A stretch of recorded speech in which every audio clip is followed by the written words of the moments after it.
everyone. So for those who have already, oh, okay. So I have one. Good afternoon here already. Thanks a lot for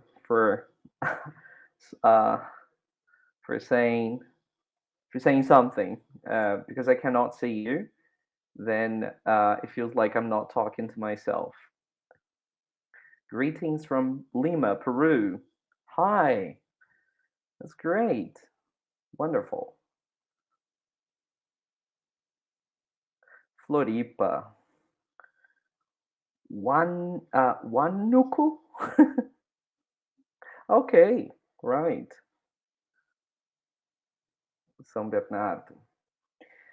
That's okay. So, welcome everyone. My name is Rodrigo Garcia Rosa. I am a professor at Faculdade de Cultura Inglesa, and I also coordinate the post-graduation course there. So, I would like to start by, first of all, um, thanking Giselle for having invited me to talk about something which is really dear to me. Okay, that is the relationship between lexis and grammar. There is just one little thing that I would like to tell you before we actually start discussing this fascinating subject. And that is the presentation that you're about to see is based on an article that was published, that I wrote, and that was published, I think, 2 weeks ago. So it's really, really, really recent. And the title of it is Take the Plunge Using Phraseology to Enhance Learners' Knowledge of Grammar. Okay, so this is the QR code for the article. It's an open access article, so you can scan it and afterwards read about what we're going to discuss. Okay. Um, as for that, the outline of this presentation, the presentation today, is as follows. So I had already prepared those click and show kind of things, but we're I'm just going to show everything all at once, right? So the outline for this afternoon is we are at first going to talk about the importance of one area that is called phraseology, right? A lot of people don't know what phraseology is, but you don't have to get spooked away with this big word. It's pretty much the same thing as chunks of language, right? Everybody knows what chunks of language are and how popularized they have become over the years, and that's this basically. So we're basically going to discuss the importance of phraseology to general theories of language, but also to second language learning and teaching. Then, to back us up theoretically, we're going to venture a little bit into one specific view of language, that is the constructional view of language and language acquisition. So, we're going to try to make connections between these two areas of investigation. And then we're going to talk a little bit more in depth about the perspective, the cognitive constructional perspective on the acquisition of grammar, second language grammar. And before we go to the juiciest part of this presentation, that is the application, I'm going to give you an example of sort of case study based on a lexical item, which is really, really, really frequent in online English corpora. That is the case of the predicate get, the verb get, and the phraseologism, so the chunks of language that are created, let's say, with this predicate. Okay, so a way into caused motions. And the last thing, I'm going to give you some examples of applications. Does that sound like a plan? I cannot hear you, but I can read. Fantastic. So let's start with the first point. So I told you a little bit about the important that we were going to talk about the importance of phraseology, right? Many of us, when we talk about phraseology or when we think about chunks of language, we instantly think about second language learning and teaching contexts, right? But it's important for us to bear in mind the fact that phraseology is a relevant, say, level of analysis and discussion in various different areas of language investigation. The first one is first language acquisition. So some theorists such as Diesel or Tomasello, for instance, have already verify the importance that chunks of language, the role, the very significant role that chunks of language play in the acquisition of the first language. Adele Goldberg, for instance, is going to say that a child doesn't actually learn the rules of his or her first language to then learn which words should be put in which positions. It's going to be the other way around. So children learn the grammar out of the contexts where specific words are used. So in first language acquisition settings, this is the cognitive perspective, right? Not the formalist perspective, Chomskyan perspective, but to the cognitive perspective on first language acquisition, phraseology is definitely a relevant thing. Needless to say that in second language context settings, and we have many publications going over uh, the relationship, the very close relationship between the learning of a foreign language and phraseology, in other words, chunks of language. We have Alice, both Rod Ellis, but also Nick Ellis. Specifically, the one that I'm quoting here is Nick Ellis. So Nick Ellis in 1993, Ellis and Ferreira Jr. in 2009, Wolf and many other publications are going to emphasize the importance that phraseology has in the acquisition of a second language. In second language teaching, this is pretty much the same thing. So we are all sort of at least acquainted with some methodologies which are going to make use of chunks of language for the teaching of schematic and grammatical constructions. One of them we're going to discuss here, that is the lexical approach. But also, this is a relevant level of investigation for language description too. So it is relevant for first language acquisition settings, second language acquisition settings, second language teaching, but also general language description, right? So those who are concerned with describing how English as such is structured should also worry about the phraseological level of analysis, right? And all of these are also connected, or phraseology more specifically, is definitely a relevant level for other sister areas such as translation, lexicography, and terminology too. Okay. Uh, so recently, over the last, I would say, 10 years, 10 or 15 years, uh, what actually phraseology got so popular and people started studying a little bit more about phraseology because of some technological developments that took place in the area of linguistics. And fairly recent line of investigation that is called corpus linguistics. I don't know how familiarized you are with corpus linguistics. So if you could just tell me if you are familiarized, or from 0 to 100, what is the percentage of familiarization you have with? That's right, coca in the U.S. Right, zero. Somebody said. Um, so basically, corpus linguistics is an empirical investigation of language, right? That is going to look at sets of texts that are going to be compiled. They're going to be put together to serve as a corpus, to serve as a set of data with which we're going to observe the use of language, right? So corpus linguistics takes a very empirical perspective to language, and it doesn't actually talk about the possibilities that language gives us in communicative terms, but rather what are the most probable things to occur in language. Okay, so crudely, set of texts put together to be read electronically, so we use the computer for that, And our objective with this is to observe empirically how language is structured. All right?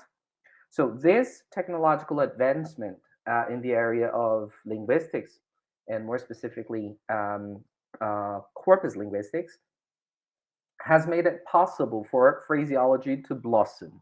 Yeah, the area of phraseology to actually gain traction and the attention of researchers. Uh, and then one of the things that we have to do once we diagnose the importance, the relevance of a certain area, at least in linguistics, is we have to define what the unit of analysis is, right? So if we're talking about phraseology, what is phraseology concerned with? Well, phraseology, as the name itself suggests, is concerned with phraseologisms. Okay? Phraseologisms, by the way, is going to be a sort of umbrella term for a lot of different kinds of expressions. So, those who are teachers of English or who study linguistics to be English teachers in the future or translators are very acquainted with terms such as chunks of language, idioms, phrasal verbs, proverbs, holographs, formulaic language, multi-word units, etc., etc., etc. Right? So all of these could be put under the umbrella of phraseologism. Right? So phraseologism is this general term that we can use for various different types of strings of words. So sets of words which are going to have some sort of fixedness in their internal structure, right? But in science, what we do is we try as much as possible um, to discretely determine what the units are going to be. And this is a definition by Gries and Stefanowicz from 2004. And they're going to define what a phraseologism is. In other words, they're going to define what a chunk of language is. Okay? They say a phraseologism is defined as the co occurrence of a form or a lemma of, I will explain, of a lexical item and one or more additional linguistic elements of various kinds, which functions as one semantic unit in a clause or sentence and whose frequency of co-occurrence is larger than expected on the basis of chance. Okay? So, some of the keywords that are necessary for us to understand the concept of phraseologism. So, it's the co-occurrence of one form. This form could be a neutralized form. It's not necessarily one specific kind of form. Example, the verb take, for instance. What is the representative of the category of take for all of the declinations that the verb take can have? So we can conjugate the verb take, like take, takes, taking, taken, took, right? All of these are specific instances of one generalized verb, that is take. This generalized verb idea of the verb is what we call lemma, okay? And what is a phraseologism going to be? It's going to be the co-occurrence of a form or a lemma of a lexical item, a word, and one or more additional linguistic elements of various kinds, which function as a semantic unit. So they have one meaning, right? So meaning and level of fixedness are important characteristics for the definition of phraseologisms, okay? So they have to serve as a semantic unit in a clause or sentence. And the frequency of this element has to be larger than expected on the basis of chance. This I won't go into, but it has to do with some sort of statistical measures that we can use to determine whether this what we are seeing in texts is truly significant or not. Okay. So, once we have considered and defined what a phraseologism is, let us now talk about constructions, which is actually what we're going to talk about today, right? Um, the, um, the title of this presentation, that is From Lexis to Grammar, could actually be rephrased in a different way. And we could go for something like From Phraseologisms to Constructions, to Grammatical Constructions, right? So the word construction, it is very familiar to all of us, right? To all of us who are teachers of English. Um, so we talk about the passive construction, we talk about the conditional construction, the double object construction, etc., etc., etc. However, to Goldberg and to a whole body of researchers within cognitive linguistics, the definition of construction is slightly different from this one. We don't have to worry that much about it, but it's not exactly a synonym to the word structure, for instance. Okay, here we have the definition of constructions given by Goldberg in her latest, not latest publication, but the latest, the last one, in which she talked about, she gave a definition of a construction. So what is she going to say a construction is? A construction is any linguistic pattern that is recognized. So any linguistic pattern is recognized as a construction as long as some aspect of its form or function is not strictly predictable from its component parts. I will explain that. Or from other constructions recognized to exist. In addition, patterns are stored as constructions even if they're fully predictable, as long as they occur with sufficient frequency. Okay? So, can you see some sort of similarities and agreements between the definition of a phraseologism on the one hand and the definition of what constructions are? The objective of this theory of language, that is called construction grammar, is to characterize our tacit knowledge of language, okay? Of any language that we have knowledge about and of. So, considering that the objective of this theory of language is to determine and to explain how we use, process, acquire, store, learn languages, right? Learning languages, be it a first language or a second language, means learning constructions. And how are these constructions going to actually represent linguistic knowledge in a network format? So this picture that I brought here is not in vain. It's meant to actually demonstrate that the perspective of cognitive linguistics, cognitive constructional perspectives, is that knowledge of language equals a network of constructions. So each one of these nodes equals a linguistic construction that we have in our cognition, all of which are intertwined and interconnected. Is that all right? All right. So what we're going to try to do here for for the remaining part of this talk is to actually say, well, is it possible for us to access this kind of abstract schematic? Okay, and I will be saying a lot this word schematic. When I say schematic, I mean abstract, more general, right? Schematic, not physical, tangible. Words are physical, they're tangible, we can record them, right?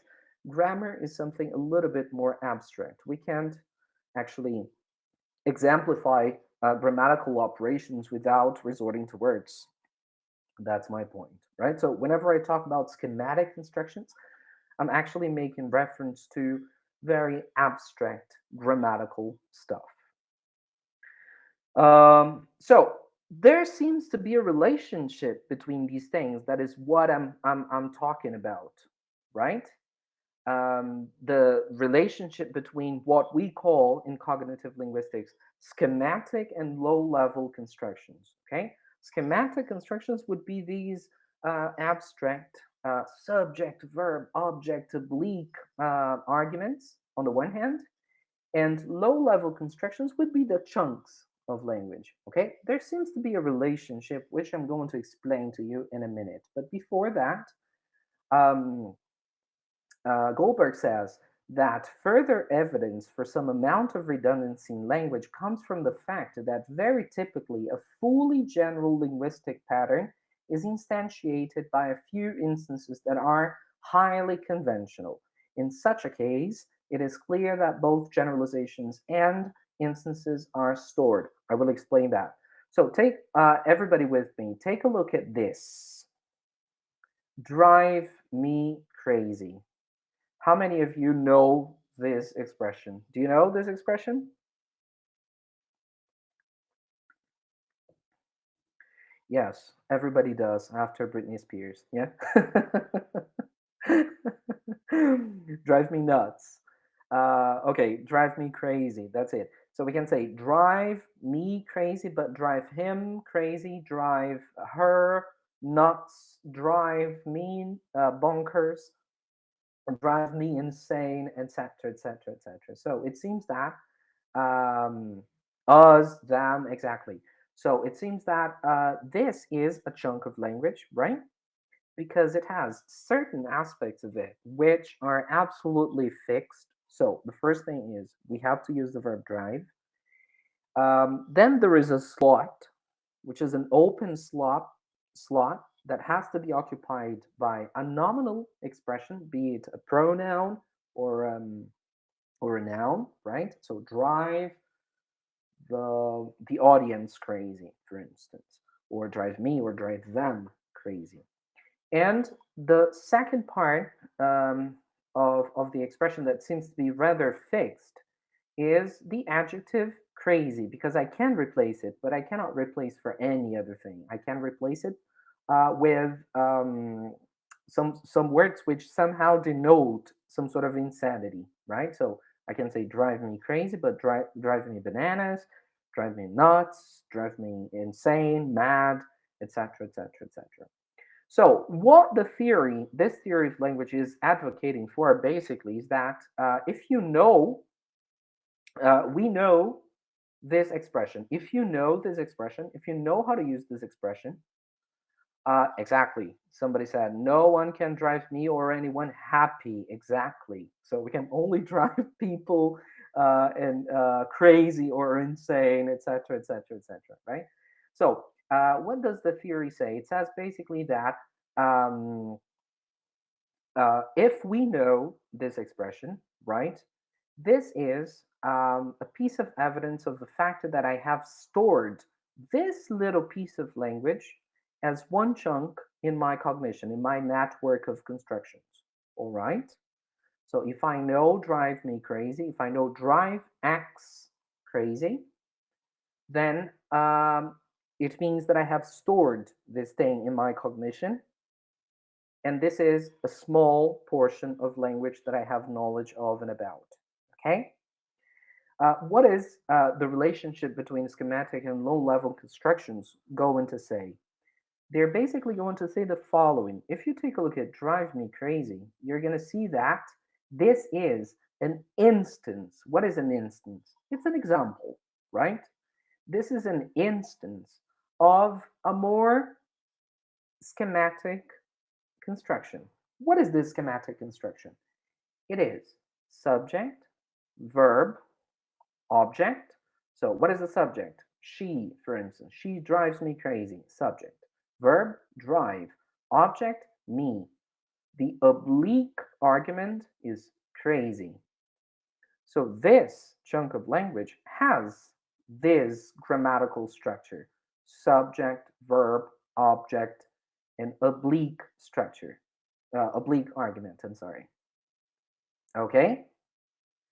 Um, and with this formula, let's say, with this scheme, right, that is this one, what can we do with it? we can create other instances, other examples of this kind of construction that is called, this has a name, it's called resultative construction, okay?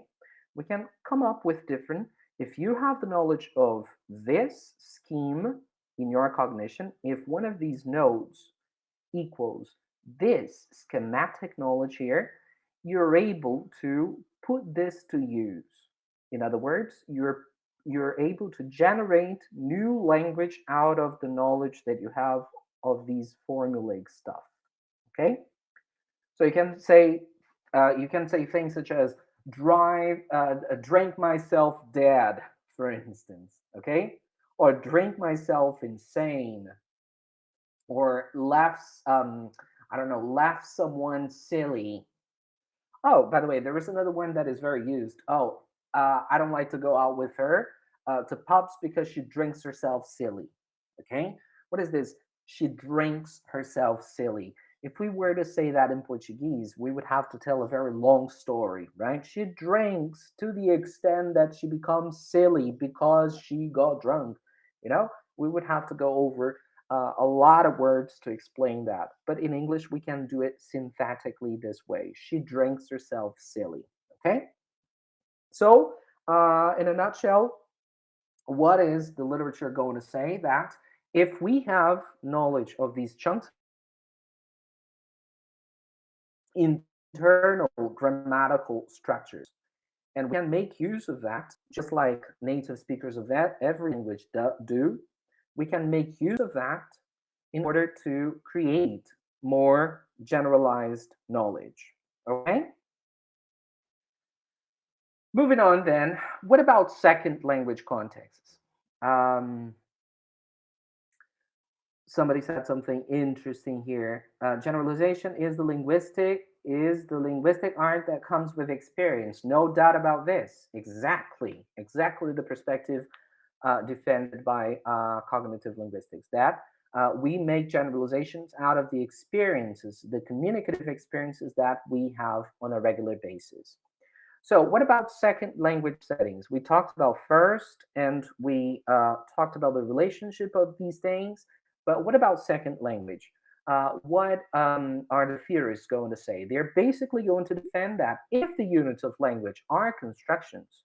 So, we were discussing, and I told you that for cognitive linguistics, we defend the perspective that knowledge of language equals knowledge of constructions, right? So, it's my network of constructions. Um, so if the units of language are constructions, then language acquisition is the learning of constructions. So second language acquisition depends upon learner's experience of language. That's what was said here recently. So second language depends upon learner's experience of language usage and upon what they can make of it. This is an interesting perspective too, because it doesn't seem to be a very deterministic kind of thing, right? So learners have a say and they have a clear, you know, active and agent perspective in their learning trajectories. Okay. So I told you that I was going to talk about one specific phraseologism that was the verb get, the ones with the verb get. So this is based on a previous study of mine that it was actually published in my um, master's thesis, okay, in 2014. And back then, what I did was I proposed a constructional mapping for the predicate get. My objective with that was to actually demonstrate and to give a case study of language description based on a predicate that was extremely discursively salient. So something that was really frequent, which is the case of the verb get. We all know, right? So back then, what I did was I proposed a sort of constructional mapping for this predicate, get, based on the typology of argument structures proposed, posited in Goldberg 1995, right? What we did, we looked at the following collocational context. So I looked at the verb get, the lemmatized version of the verb get. Remember what lemmatized is? I explained a couple of slides ago before. So lemmatized words would be neutralized words, right? So I asked the corpus to give me all of the instances of the verb get, irrespective of their morphological status. So I got things such as get, gets, getting, got, gotten, right? Then I looked for the lemmatized version of the verb get plus an NP, plus collocational complements that were nominal, more specifically. Okay, uh, and for that, the study used corpus linguistics procedures as I have already mentioned, right? And what I did was obviously this generated a number of instances of utterances that was not possible to be analyzed because the following step would have to be my manual analysis of each one of these sentences. So statistically, what I did was, it's not relevant, but if you are interested, you can read it there. Um, I have selected 5% randomly of all of the instances that we had. Okay. This has left me with 9,210 sentences, utterances that were meant to be studied. Okay. And I analyzed back then each one of them separately and organized them, let's say, in different argument structure constructions. Right. Out of these 9,210 sentences, 2,449 were examples of analytical causatives, right? Analytical causatives of the three types exemplified here, as well as special case of causative that is called the caused motion construction. This was the main topic of my PhD dissertation, and my interest in this construction actually was born during my master's. Okay, so we have things such as number one, we should pay the money right away and get our names removed from the book. So this is an example of a past participle causative construction. So get or move or names removed. We have things such as let's get these people monolithically voting this way and thinking this way. So it's the ing, the gerund causative construction. And the last causative construction that is the infinitive to construction. I will get the kids to come pick all this up, right? So three different types of causative constructions and one specific type of causative construction that is special. Conservatives have been more effective in getting their ideas across to the public. So in this kind of construction, the fourth one that we're going to give the name of caused motions, what is happening? Basically, what the name of the construction says. It is a caused motion. So somebody is causing something else to be moved along a path, right? Or towards an end. This is a metaphorical motion, right? Because I'm not literally taking ideas and moving them or causing them to move, but it's still conceptualized, let's say, around the spatial perspective. Okay, so we're still dislocating one thing from one position to another one, even if it is metaphorically.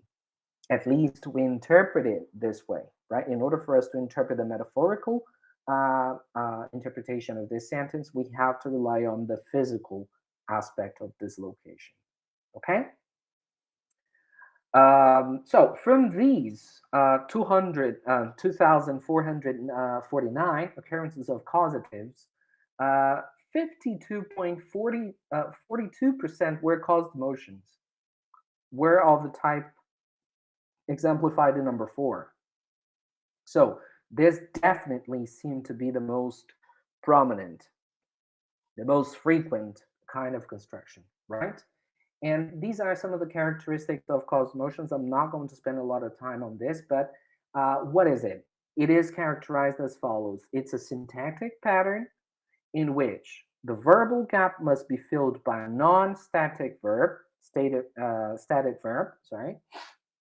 The oblique argument, that is, here in the example for across to the public, the oblique argument takes the form of a prepositional phrase that indicates the direction towards which the dislocated theme will be caused to move. In that particular case, their ideas, okay? And here we have the form of this construction, so subject, verb, object, oblique, and the function. What is the function of it? The meaning is X causes Y to move Z, okay? So what is this theory of language going to say? That even schematic formulas such as subject, verb, object, and oblique, they have one type of meaning, right? This meaning could be underspecified, okay? Very, very, very definitely not lexicalized, but they do have a meaning, okay? So in cognitive linguistics, these are generally believed to be related to satellite and verb-framed languages. This is by Ptolemy, a slightly different perspective because this perspective defends a lexicalization, patterns of lexicalization, okay? Not necessarily a constructional perspective. Moving on, what we discovered with this data, with GAT, with 1,284 occurrences, but also during my PhD, we discovered that actually caused motions are characterized by a set of different characteristics, okay? So we have 4 different kinds of caused motion constructions. Remember that I was always concerned with the learning of these things by my students, by my learners, right? So my urge to actually describe these grammatical constructions were actually to determine the level of difficulty that my learners would have in order to incorporate these things into their knowledge. So we have 4 different kinds of caused motion constructions. We have the first type that is said to be the easiest one for learners to acquire, to learn. That is the caused motion in which the verb is a perfect fit between the construction because of its true meaning, right? So you can get something or someone into a place, right? This is already predicted by the meaning of the verb. So the meaning of the verb makes it possible for you to express this idea of caused motion. Is that all right? And this oblique argument here, it denotes a literal motion. So it is a verb of instantiation denoting literal motion. I can get you into the house on 2 conditions. So I can get you into the house on 2 conditions. I'm literally, physically taking one person from one position to another. Okay? The second type, instantiation, denoting figurative motion. So we still have the verb, the type of verb that fits perfectly here, but the oblique argument in this particular case is going to be one that denotes a figurative motion. Okay? Guys, can you hear me well? I've been getting some messages here saying that my internet is a bit rowdy. Is it okay? Can you hear me and see me well? Beautiful. Thank you very much for the feedback. Okay, so moving on. I told you about the types of verbs, right? So the type of verb is, let's say, adequate to this particular construction, right? Because the verb put Let's try to think of the argument structure of the verb put. So somebody puts something somewhere, right? So this is the perfect fit between the conceptual structure of the verb and the caused motion construction. However, some other verbs can be found in these constructions, even intransitive verbs as laugh. And this is going to sound a bit odd to some of you. But take a look at this example: removed, taken, extracted from coca corpus, right? From the corpus of contemporary American English.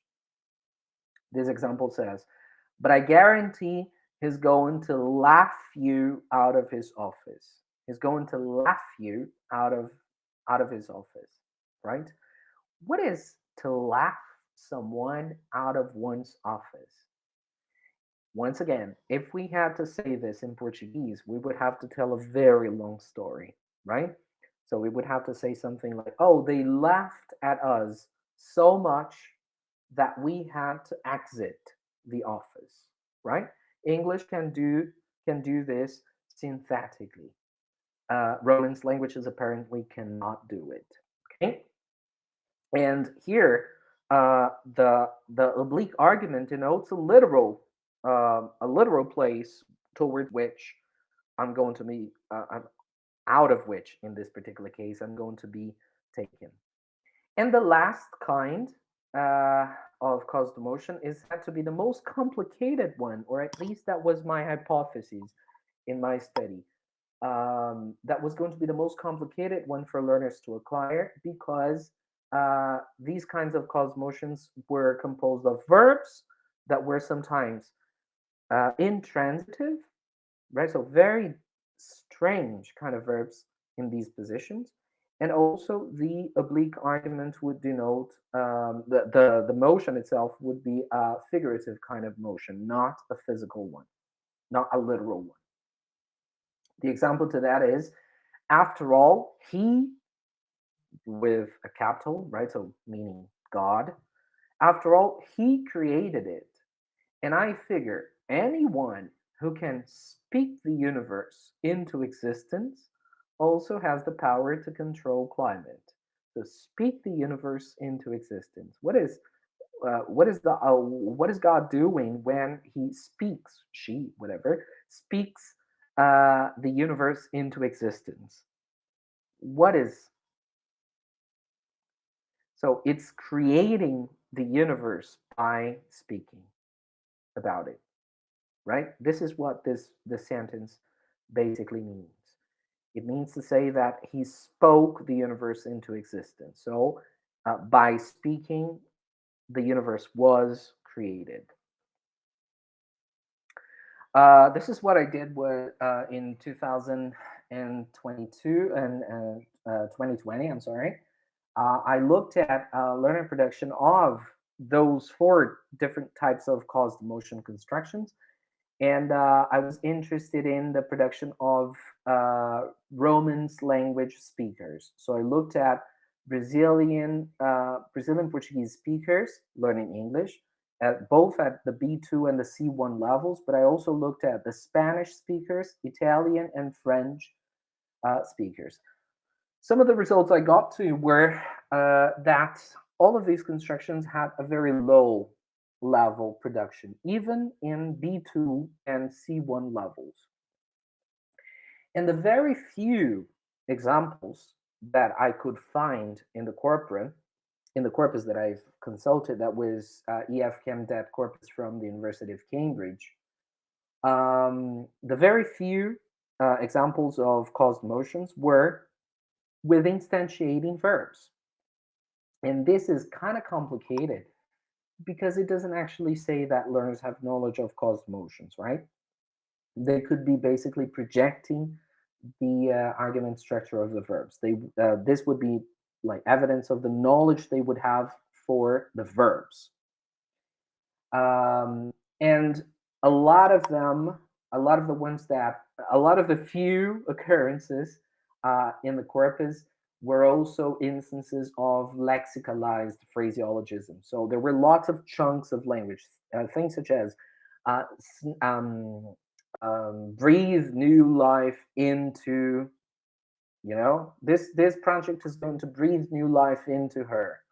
Okay, this is already a dictionarized caused motion construction. Yeah.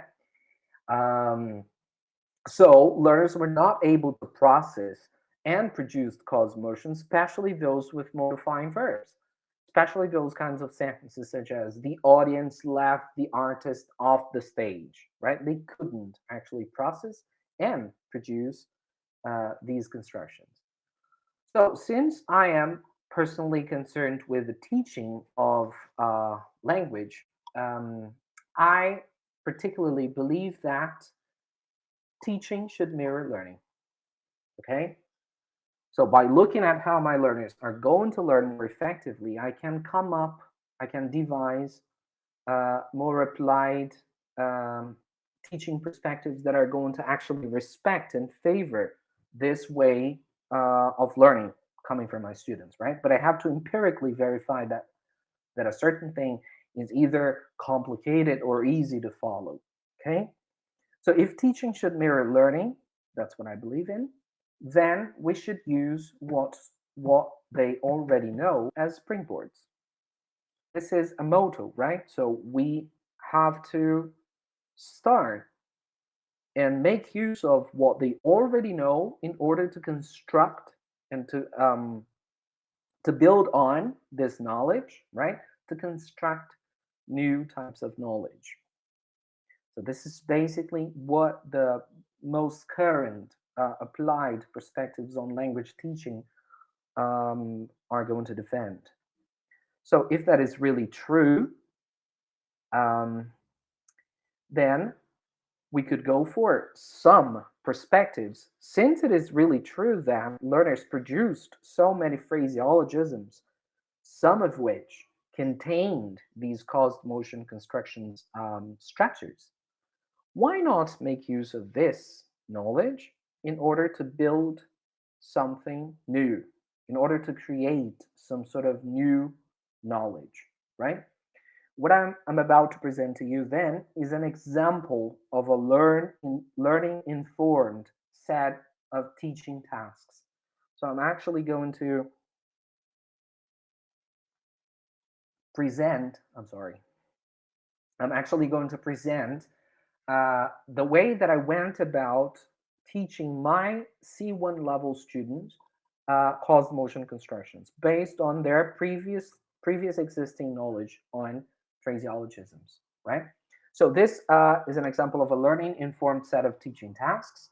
It focuses on a prototypical language presentation phase of a foreign language lesson, and it is based on the observe, hypothesize, and experiment procedure suggested in Lewis 1993.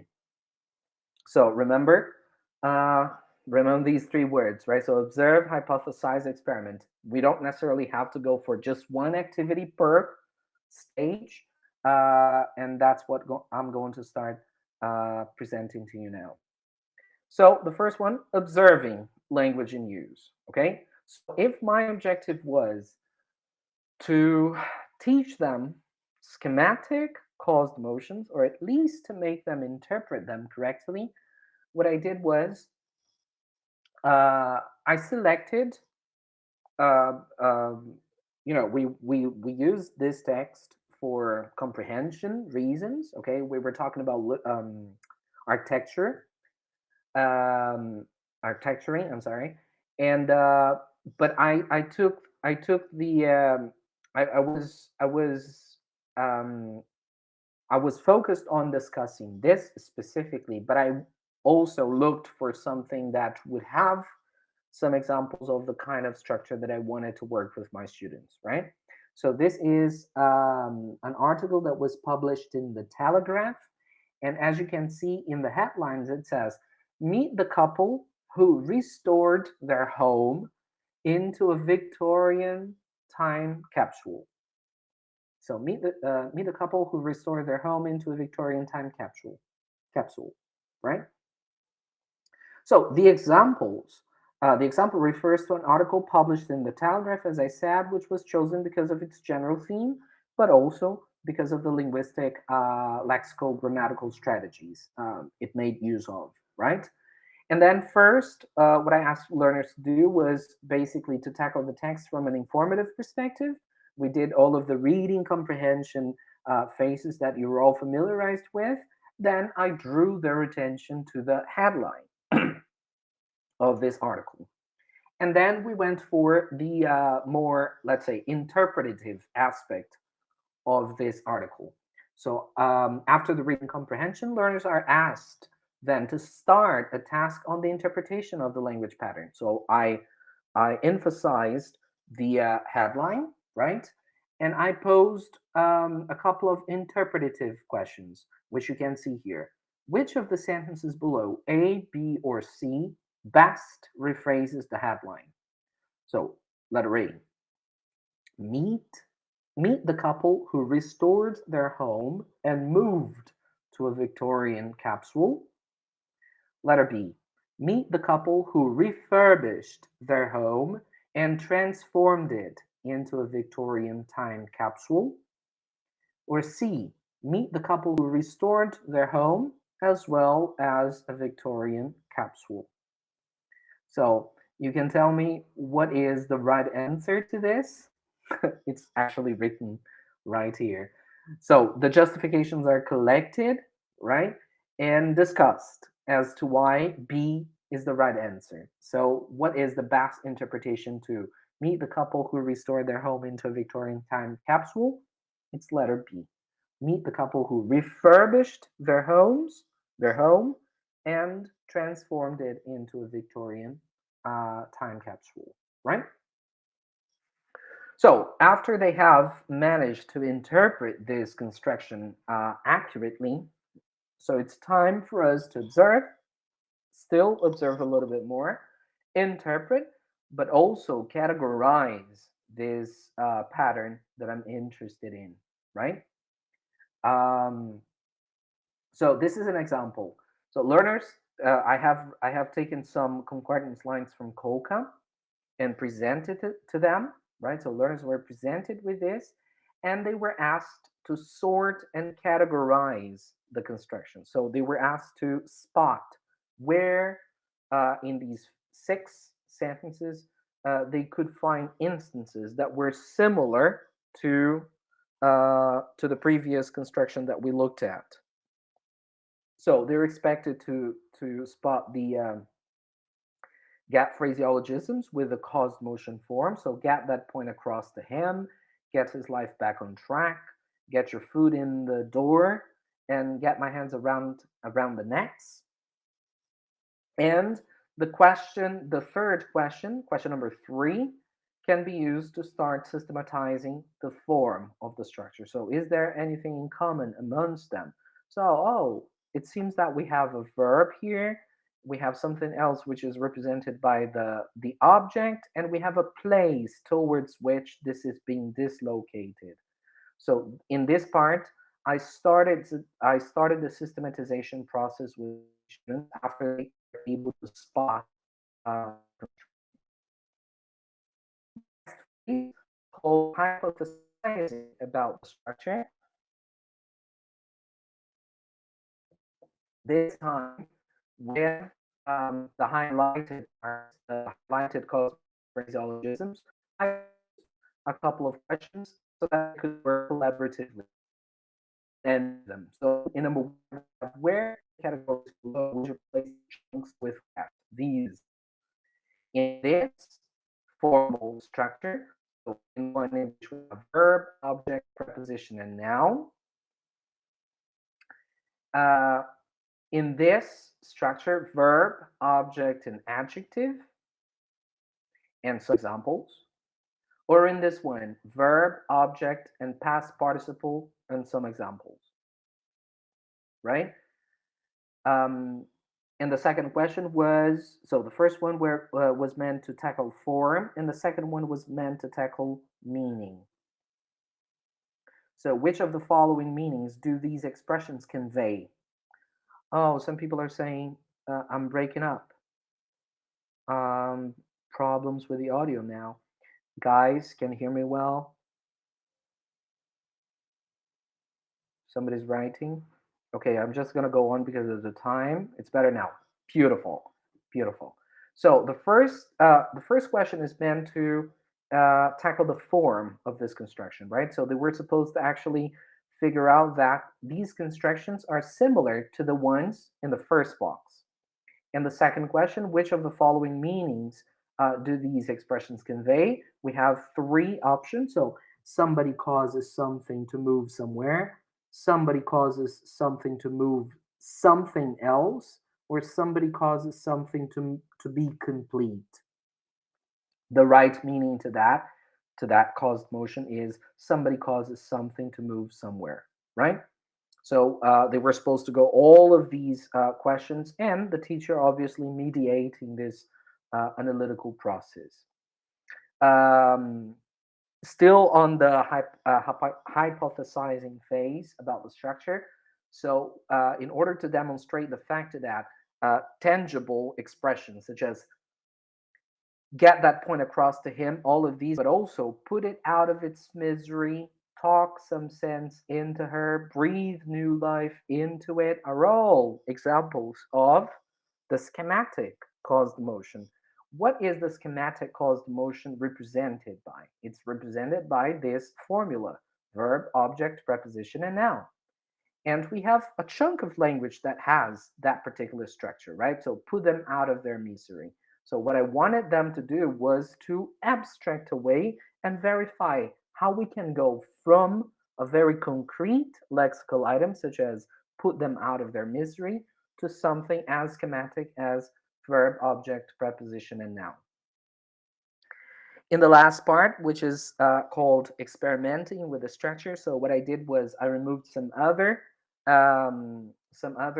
concordance lines with cause motion constructions from the corpus, removed the verbs, included no, I did not include in this one an extra verb, and then I asked them to place the verbs back. So read the sentence is taken from the corpus, use the verb below to produce similar simple possible sentences.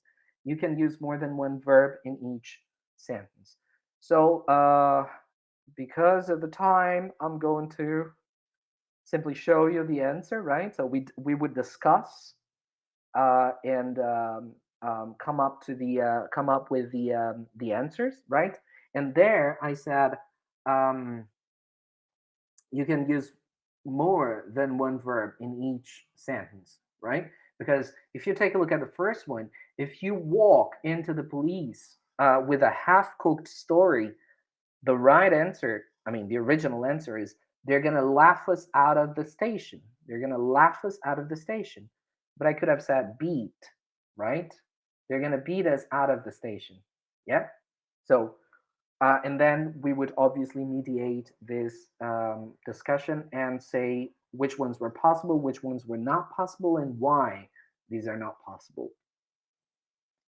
The very last part of this lesson revolved around a practice, right? In which they were asked to get a little bit creative, just like the writer of that article was. So I projected all of the phraseologisms, the caused motion phraseologisms that we have seen during the lesson, and I asked them to create in groups headlines similar to the "Meet the couple who restored their home into a Victorian time capsule," being creative, humorous, and using these expressions. Okay? So I'm reaching the conclusions now. So the relationship between lexicalized expressions and schematic constructions is a true thing. And this, theoretically speaking, makes all the sense in the world. So it wouldn't be impossible for us then to make use of what students already know in order to build and create something new, right? Known lexical material can in this regard and should be used as springboards to the development of grammatical knowledge. And I would like to finish with a seminal quote, a quotation from a seminal paper by Nottinger and DiCarico, in which they say, the goal would not be to have students analyze just those chunks introduced in the lessons, of course, but to have them learn to segment, to have them, students, learn to segment and construct new patterns of their own on analogy with the kind of analysis they do in the classroom. So this means learner training and learner autonomy. We do it in the classroom and they do it after on their own. I hope you have enjoyed uh, this talk. I hope it wasn't that complicated to all of you. We've reached the end of today's talk, but I can still be here for a couple of minutes to answer questions if you need them, if you need to ask them. Thank you very much.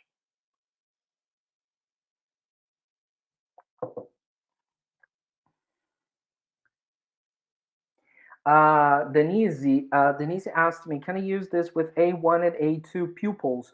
The perspective on chunks of language, definitely, definitely, Denise.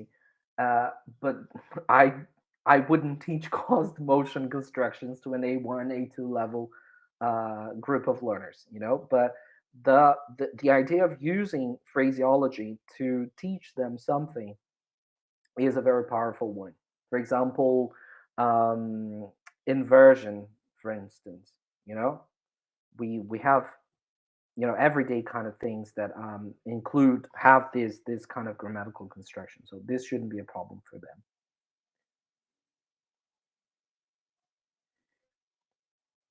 I think we still have time for one question.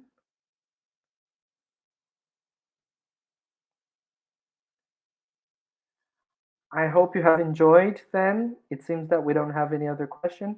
Thank you very much for participating, for bearing with me for this 1 hour, and see you in the future. Bye bye.